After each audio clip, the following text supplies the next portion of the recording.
until you look at the very, very tiny small print at the bottom, which says the question was, imagine that the result in your constituency was expected to be very close between the Conservative and Liberal Democrat candidate, and none of the other parties were competitive. In this scenario, which party would you vote for? And I just want to show the last result from this constituency at the last election, which hopefully we should be able to bring up now, which shows that actually the Conservatives were on 53% and Labour were on 34%, the Lib Dems on 8.3%.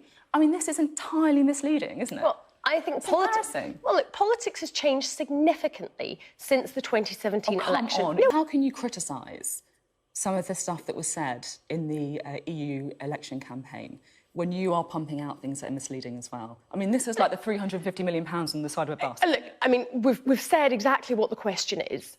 You know, it's labelled on there what the question is that it relates to. So anybody that's interested in looking at it can read what that question is. You know, if you talk about that figure on the side of a bus, that's something which, you know, just bore no resemblance whatsoever to reality and, you know, wasn't calculated in a way that made sense. That's something which, you know, just bore no resemblance whatsoever to reality and, you know, wasn't calculated in a way that made sense. You whitewash the Labour vote in order to present your chances as being much better than they really are against the Conservatives. Well, I'll challenge much better than they really are. I think you do have to look at the local election results, and I think, you know, people do need to be careful about the bar chart. I used to be a maths teacher. I insist that we measure with rulers, you know, when we put bar charts out, and that you're very clear and transparent about what the questions that you are The way you remove the Labour standing and make it look like a Lib Dem Conservative race, that's not accurate. I agree, and actually I think people need to look very carefully at their bar charts. We need to make sure that we're representing those things well.